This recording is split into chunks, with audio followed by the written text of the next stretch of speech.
Assalamualaikum warahmatullahi wabarakatuh. Perkenalkan, nama saya Maindi Nur Alfilaila dari Perbankan Syariah E. Saya di sini akan mempresentasikan mengenai bab produksi.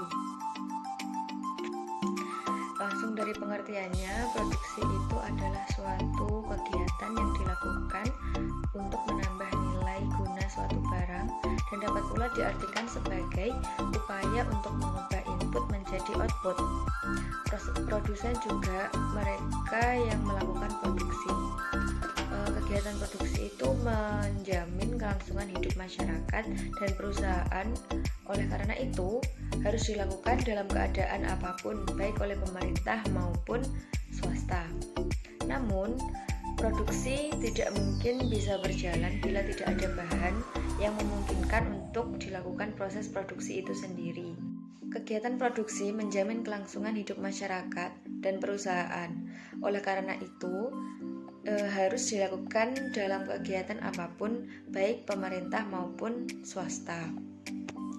Namun produksi itu tidak akan berlanjut jika tidak ada bahan yang memungkinkan untuk diproduksi. Untuk melakukan produksi tersebut memerlukan tenaga manusia dan juga sumber daya alam, modal, serta keahlian yang semuanya itu biasa disebut dengan faktor produksi. Dilanjut kepada pembahasan, yaitu yang pertama teori produksi. Produksi adalah suatu proses yang telah lahir di muka bumi ini semenjak manusia menghuni planet ini. Produksi sangat mirip bagi kelangsungan hidup dan juga peradaban manusia di bumi. Sesungguhnya produksi lahir dan tumbuh dan dari menyatunya manusia dengan alam. Kegiatan produksi tersebut yaitu merupakan mata rantai dari konsumsi dan distribusi. Kegiatan produksilah yang menghasilkan barang dan jasa, kemudian dikonsumsi oleh para konsumen. Tanpa produksi, kegiatan ekonomi akan berhenti. Begitulah pula sebaliknya. Untuk menghasilkan barang dan jasa, kegiatan produksi melibatkan banyak faktor. Untuk menghasilkan barang dan jasa, kegiatan produksi melibatkan banyak faktor produksi. Fungsi produksi menggambarkan hubungan antara jumlah input dan output yang dihasilkan dalam waktu periode tertentu. Dalam teori produksi tersebut, produksi itu menjelaskan tentang bagaimana perilaku produsen untuk memaksimalkan keuntungannya maupun mengoptimalkan efisiensi produksinya. Dan selanjutnya yaitu jangka waktu produksi. Jangka waktu produksi itu ada dua, yaitu jangka waktu produksi jangka pendek dan jangka panjang. Lalu yang jangka pendek itu yang pertama kombinasi input tetap dalam periode waktu tertentu. Yang kedua ada perbedaan input tetap, modal dan input variabel yaitu tenaga kerja. Selanjutnya yang jangka panjang yaitu yang pertama perubahan kombinasi input produksi telah terjadi dan yang kedua semua input dihitung dari variabelnya. Adapun juga konsep produksi jangka pendek yaitu membedakan antara efisiensi teknik dan efisiensi ekonomis. Juga mempertimbangkan dua input produksi yaitu modal dianggap sebagai fixed input dan input atau tenaga jam kerja sebagai variabel input. Kemudian memperhitungkan efisiensi melalui perkembangan dan data dengan menentukan AP dan MP.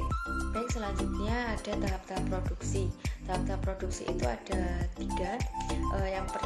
Tahap pertama yaitu pada tahap pertama ini terjadi total produksi mengalami pertambahan yang semakin cepat. Dan tahap yang kedua yaitu semua total produksi mengalami pertambahan yang semakin lama semakin kecil.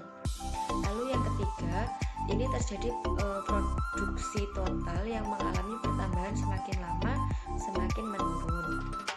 Oke, selanjutnya macam-macam pola produksi, yaitu yang pertama ada flow process. Flow process itu adalah cocok untuk produksi produksi yang menggunakan tipe yang sama atau berurutan. Oke, yang kedua yaitu job shop process, yaitu proses produksi yang cocok digunakan untuk produk yang beragam dengan proses yang berbeda. Kemudian cellular process yaitu gabungan antara flow process dan job shop process.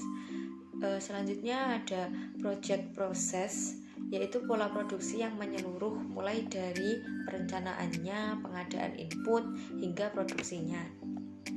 Kemudian ada kapasitas, yaitu kemampuan maksimum yang bisa digunakan. Kemudian efisiensi, itu ukuran untuk mengetahui penggunaan sumber daya. Kemudian ada efektivitas, yaitu ukuran untuk mengetahui derajat pencapaian output. Oke, yang terakhir ada fleksibel untuk mengukur karakteristik perubahan dari proses. Yaitu selanjutnya ke data lapangan, yaitu nama produk donat bomboloni dalam kurun waktu 1 tahap produksi bisa memproduksi 35 sampai 105 macam. Dan dalam satuan harganya yaitu Rp1.500. Macam dan jumlah input variabel serta harganya yaitu tepung terigu 1 kg, telur 1 butir, margarin 1, gula 1 kg, serta selai 250 gram. Jumlah ketentuan yang diperoleh setiap kali produksi 26.500 sampai 78.500. Data produksi yaitu produksi yang pertama, jumlah produksi 35 buah, harga per unit 1.500. Kemudian produksi kedua yaitu 70 buah, harga per unit 1.500. Kemudian produksi ketiga 35 buah, harga per unit 1.500. Produksi keempat 105 buah, harga per unitnya 1.500. Kemudian yang terakhir produksi kelima 70 buah, harga per unit 1.500. Untuk input tetapnya yaitu ada penggorengan jumlah 2 buah, harga per unit 35.000, umur ekonomisnya 6 bulan. Kemudian 2 dasotil jumlahnya 2, harga per unit 5.000, umur ekonomisnya 5 bulan. Kemudian erok ada jumlah 2, harga per unit 5.500, umur ekonomis 5 bulan. Kemudian yang terakhir ada loyang jumlah 2 buah, harga per unit 45.000 dalam jangka waktu 6 bulan. Oke, kemudian faktor yang mempengaruhi produksi responden. Yang pertama, faktor produksi tenaga kerja.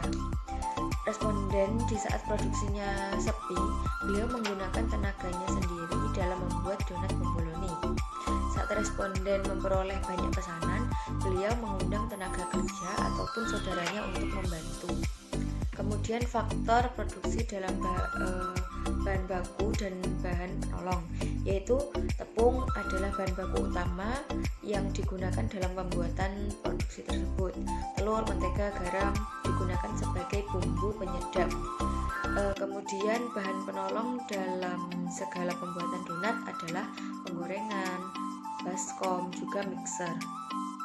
Baik, cukup sekian presentasi dari saya mengenai produksi donat bomboloni.